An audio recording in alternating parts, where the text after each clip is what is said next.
from the blue corner, Angad Bisht. Angad Bisht had a very good 2018 and 2019. Has his own gym in Uttarakhand, in Dehradun. His introduction to the sport of MMA is very interesting as well, because I talked to him before the fight. I asked him about his history. He said he initially started with bodybuilding.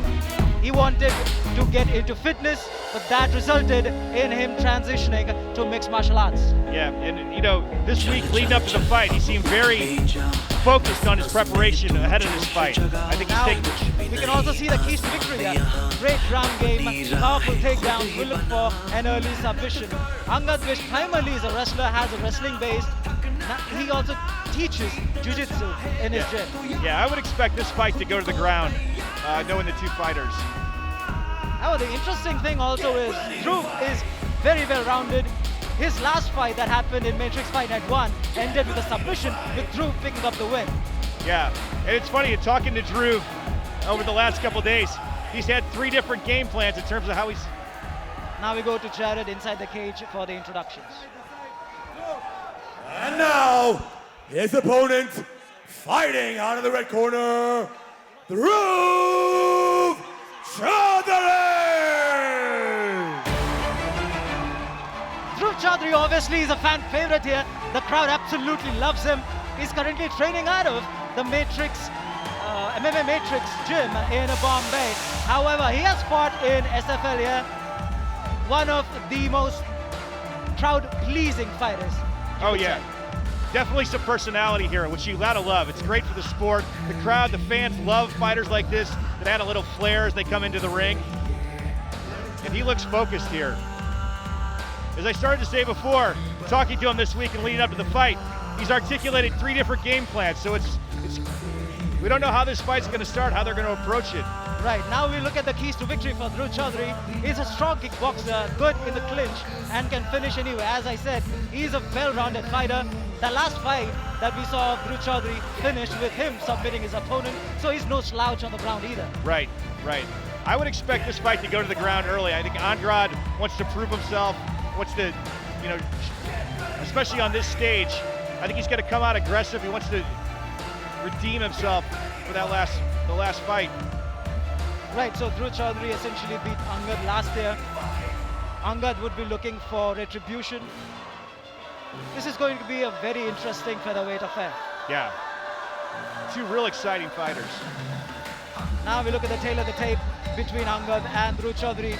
Angad comes from Dehradun, 24 years old, 176 centimeters, and his style is BJJ. Dhruv Chaudhary comes from Meerut, is still 26, very young, has the reach advantage, is 181 centimeters tall, and has kickboxing background. We go to Jared now inside the cage. Ladies and gentlemen, the referee for this bout is Ryan!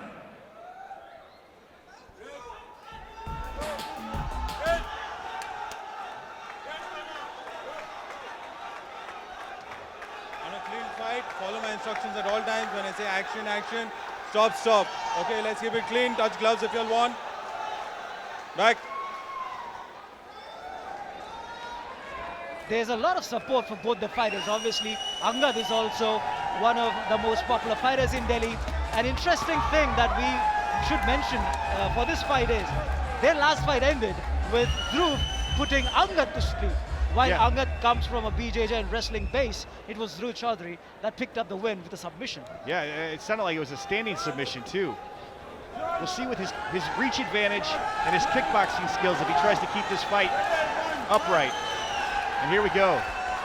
And here we go for the second professional fight of the night. Dhruv Chaudhary. Angad looks like he's just trying to pick his entry point here. Both fighters kind of filling out their range here at this point. Dhruv is pushing in a little. Yeah. He's a little more aggressive. Oh. Throws a leg kick. Strong leg kick. Those leg kicks like that are really effective in weakening your opponent's legs. They really take their toll over time if he's able to land more of those. And if you have to carry your opponent's weight for a takedown, that also impacts. Yeah, it slows them down too in their ability to shoot in on their opponent. that also impacts his movement, and that's what Dhruv Chaudhary is looking for at this point. Very technical, a lot of feeling out here. A lot of feeling out, not many strikes. There you go, again for that leg kick. And you can see Angad, that first one landed solid. He doesn't want to catch a kick like that again. And he switched stances because of that. Yeah. He's constantly switching stances so that he doesn't let his lead leg basically to be decked with those leg kicks. Dhruv's showing a lot of confidence and focus here. I would say that he was relatively relaxed as a fighter in the week leading up to this event, but he's focused and aggressive here. He's got some confidence. Once again, those leg kicks. However, Angad landed with Big overhand headshot, right. and then he's Big able to get, overhand right. Yeah, and he's able to get inside it with him. That's basically what you have to do. Yeah. You hit and move in. Yeah. It stunned Dhruv just enough. He was able to get under his hands and get in. And Dhruv throwing some good knees here. He's got him pinned up against the cage. Dhruv is constantly throwing those barrage of knees and with to his slow down Angad. Yeah, and with his height, he's got the ability to reach his head from there. Oh, he's going. Now he's looking for an armbar here. He's got it. He's got it. For a flying triangle. Yeah. That didn't work. But now he's going for an armbar. I don't think he's quite got the leg position to get the leverage on the legs. Dhruv's going to look to either pull out here. He's trying to counter with a heel strike there. He doesn't have this hooked in. He's not going to be able to submit him here from this position. But if he goes belly down, if he turns and goes belly down, that would be very bad for Dhruv Chaudhary. And there you go. However, he gets free. Dhruv's able to see it. And look, he's going to bring the fight back up. He realizes where his advantage is in this fight. He wants to get this fight to his feet, where he can maximize his striking capabilities. And Angad, it's safe to say, wasn't very impressed with that. No. And both the fighters once again on their feet, sizing each other up, taking their time. They're in no rush. The beauty of MMA, your opponent doesn't always do what you want him to do. Again, they're feeling each other out again here. Angad he looks very comfortable, very relaxed, but at the same time he's not getting inside the range. No, he's tentative. He knows Dhruv's a strong striker. He's looking for an entry point, but I don't know if he's going to get that. And you can see Dhruv's being patient. He's going to force him to come to him. You can almost feel Angad now throwing feints to close the distance here. Yeah, he's got that. There he goes. He's got that left. He's sticking that left leg out there, and Dhruv's going to take advantage of that and see if he can loosen him up a little bit. Dhruv is basically ensuring that he follows his game plan. He doesn't want Angad to close the distance, to keep him at bay. He's using his leg kicks, and that is working as well. Angad is switching stances. He's very uncomfortable when Dhruv throws those leg kicks. Right, and you can tell Dhruv's controlling the center of the ring. A good shoot there. Now he's inside. We'll see if he's able. Dhruv's got the underhooks in, but he's able to take him down. Oh! Dhruv reversed. That was a very good reversal. Yeah. Now Dhruv with the upper hand. We'll see if he's going to come back up to his feet. Yep, he's going to try and bring it back up to his feet. Throws a strike there. And we see Dhruv's controlling the center of the ring. He's making Angad move around him. And that just shows the confidence that he's got in his striking ability against this fighter. Dhruv is in no hurry because he's waiting for the right opportunity, the right opening. Right. So that he can connect with his kicks or his hands. And let his hands fly. Angad knows what kind of a striker is. He's reluctant to try and take that risk to get inside. Again, he's got that left leg out there. Dhruv wants to try and take advantage of that. Soften him up a little bit, slow him down. Slow him down. We're almost at the end of the first round here. We'll see if Dhruv's going to press the action here. Both the fighters are interested. Yeah. As the round comes to an end. It was a very interesting round. Who do you think had the upper hand in the first?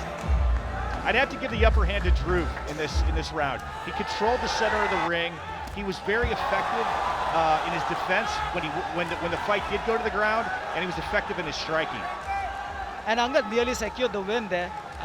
He went for a flying triangle, that didn't work, but immediately caught Dhruv's arm and tried to go for an armbar. Yeah, again, it shows Dhruv's got some jiu-jitsu and some ground skills. His ability to his ability to avoid the armbar here. He knows how to defend. He rolled him over and got his knee in there to sort of take the leverage off there. But good takedown techniques from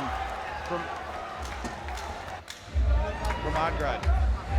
If you're Angad's team, what would you be telling him? Because, as you said, he has a game plan. We know what it is.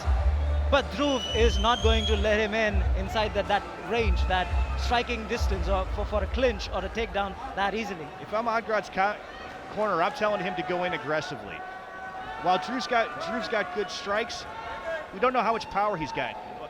Ideally, he's probably going to get hit on the way in, but it's probably not going to be a knockout punch, and that's a risk that you want to take to get this fight to the ground. Pressure advantage there. And when Angad went for that double leg before, he did not set that up. He just shot in. Right. And you should be very careful when you're doing that, especially against someone like Dhruv Chaudhary. Yeah, you open yourself up. You're really vulnerable to knees as you're coming into that low position. Both the fighters, once again, feeling things out. They are not pushing the action. Angad went for a high kick over the head kick, but Dhruv, the one thing that you can tell about Dhruv is he knows how to maintain that distance. He does, and he's very relaxed in his stance and his style. You can tell, I think, Angad's a little tense here. He's not as relaxed as Dhruv. I think he's still a little nervous. He's probably got that loss in the back of his head.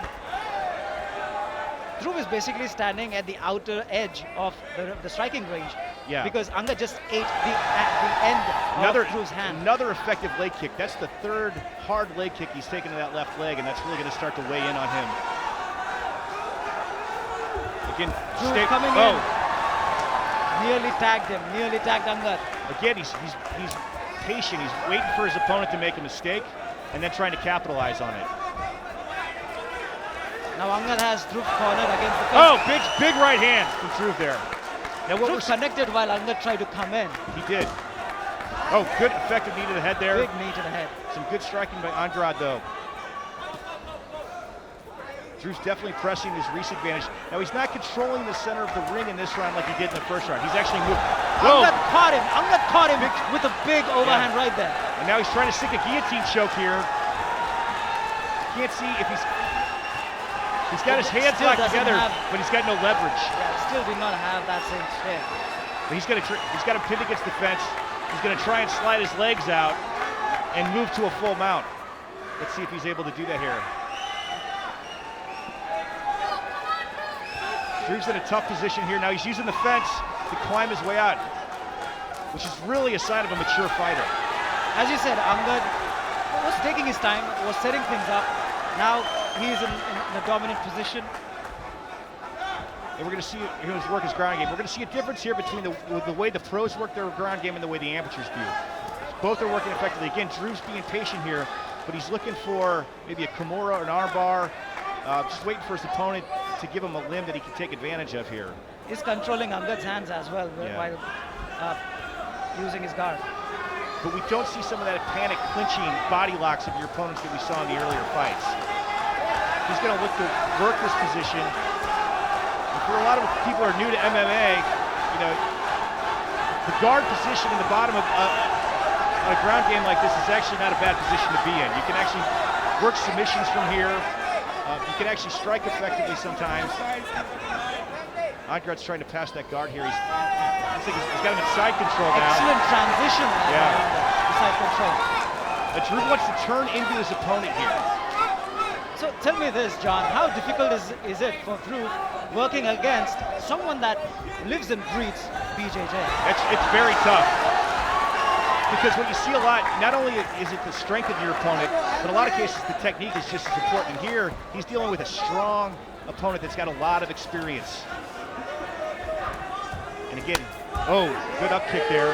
He missed. Trying to create separation between himself and his opponent with up kicks. You can tell he's got some damage under his right eye there. But Angad is right back. Yeah. Work. But Drew's comfortable. That's what you want to see. That aggressive. He's throwing elbows from the ground position. That's the sign of an experienced fighter. He's comfortable in this position, even though it's not the best position to be in. He's not just being defensive here. He's trying to look for an offensive advantage at this part of the fight. He's controlling his arms. He's going to look to try and throw some elbow strikes again here. He's not panicking. He's not looking to scramble out of his position. So the good thing that Dhruv was trying to do was immediately try to control his wrists, Angad's wrists. Right. But that didn't work. And as you said, he's working from the bottom. He's throwing elbows. He's not just being defensive at this point. Yeah, you see this with fighters that have Muay Thai experience. They're very comfortable throwing elbows close in, and it's actually a very good strike to throw when you're in this position on the ground. Angad is being relentless though. That top pressure. You'd have to think something has to give within the next couple of seconds. But I tell you again, what we're seeing from Dhruv is he's not panicking here. He's just really waiting his opponent out. He's counter-striking. He's counter-striking, which is and he's also using his reach to perfection. He is. Textbook control there by Dhruv Chaudhary. He's taking some shots here, but he's giving them back too.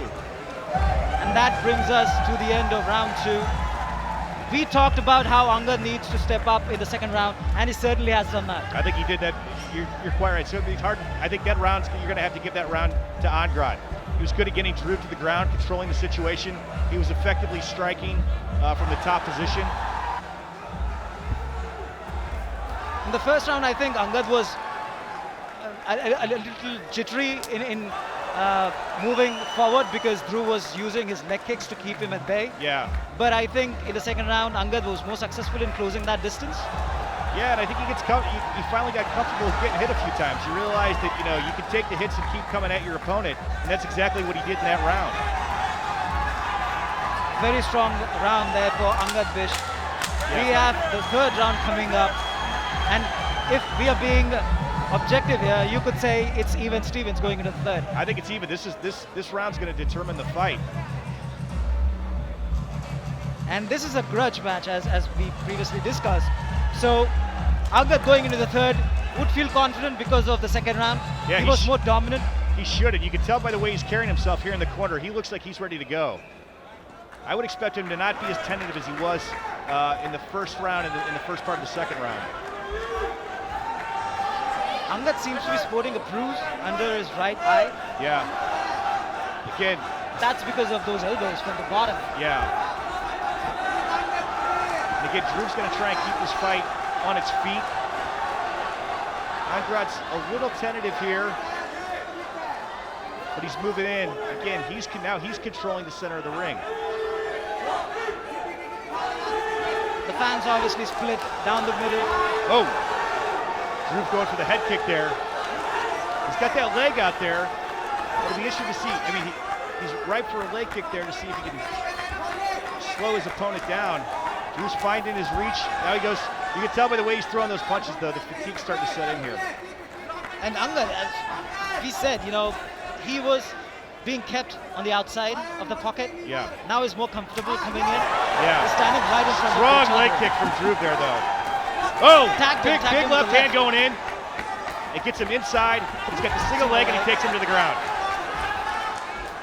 Textbook takedown there by Yeah. Angad. And what you've got to do against an opponent like Dhruv is you got to immediately go to that double leg. He's experienced enough that he can use the cage to his advantage to get back to his feet. Good job by Angad to control it, keep it on the ground. He's got him in a side control position here.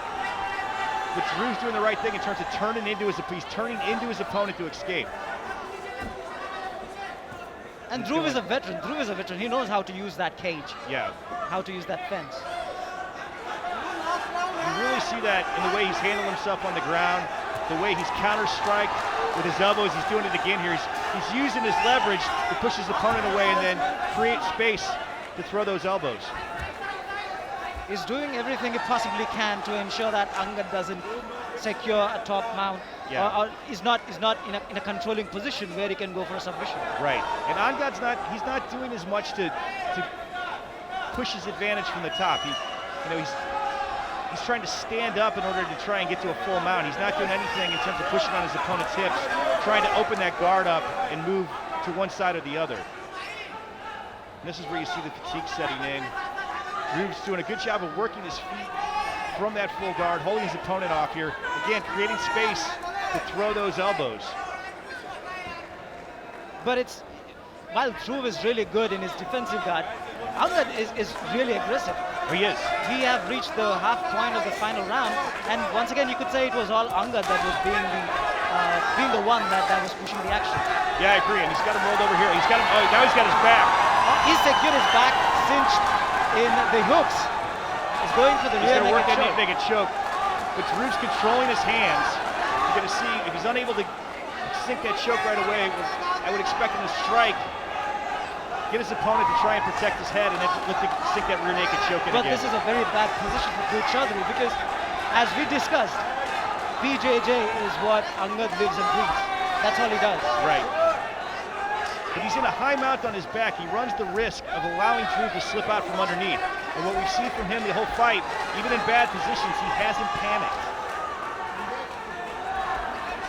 Now he's taking some shots to the head. Taking a lot of Oh, now he's just, yeah, he rolled over. Oh, big Angad, shot, a big big shot. shot by Angad. Dhruv is trying to escape. He's trying to push himself Yeah. out of this predicament, He and has been successful as well. Yeah. Took some hard punches and elbows there. And again, I think he's going to look to slide out as his opponent postures up. Angad is raining down with punches. And you can, Dhruv is trying to lock the bodies there to ensure that Angad doesn't have that space to work with. yeah, but you can tell Angad's strength. He's able to throw those punches almost through his defenses. And he's able to slip out. He slipped out. He slipped out. He's got to go for it here. He's got to go for it here. We are in the last He's minute. behind on this round. He can't afford to stand and wait for his opponent to come to him. He's got to push the action here. But if you look at Dhruv Chaudhary, if you look at his body language, it's obvious that he's tired. Yeah. He's gassed. Yes, because of the amount of pressure that Angad has put on him over the course of the 3 rounds. But as you said, we still have 30 seconds. Dhruv needs to do something. He needs to do something here. He's got to show that he really wants to win this fight. Both men are trying to reset. They are not pushing the action. Angad knows what he has is in his bag. Yeah, I think he knows he's got the fight here. He's not going to take a risk of trying to shoot in on his opponent again. And Dhruv really needs to end it. He needs to be aggressive with the last 10 seconds. He's got his last chance. Oh, But good Angad takedown by immediately took him Angad. down. That 3rd round was all Angad Bisht. Yeah. And you can see the fatigue with Dhruv at the end. Really didn't have the ability to throw more than one punch towards the end of that fight. Great fight by both fighters, though. After the last fight, Angad Bisht said that he was still naive, that he has improved for the 2nd fight. He was ready now, and he has definitely shown his improvement inside the cage. Yeah, and I think this victory here, the way he won this fight, the way he controlled the fight, is really going to give him confidence as he moves through his career. You can see the good takedown, the single legs here. He's got the advantage. He rolls him over, and this is where he gets his back and begins to work for that rear naked choke. Here we see the effective striking that he had with both the fist and the elbows. Dhruv almost gets out here. He's a very flexible fighter, but Angad, given his background, was able to control his opponent, maintain his position. With that, Who won this fight, ladies and gentlemen? Who do you think won this one? After 3 rounds, the winner by unanimous decision from the blue corner, Angad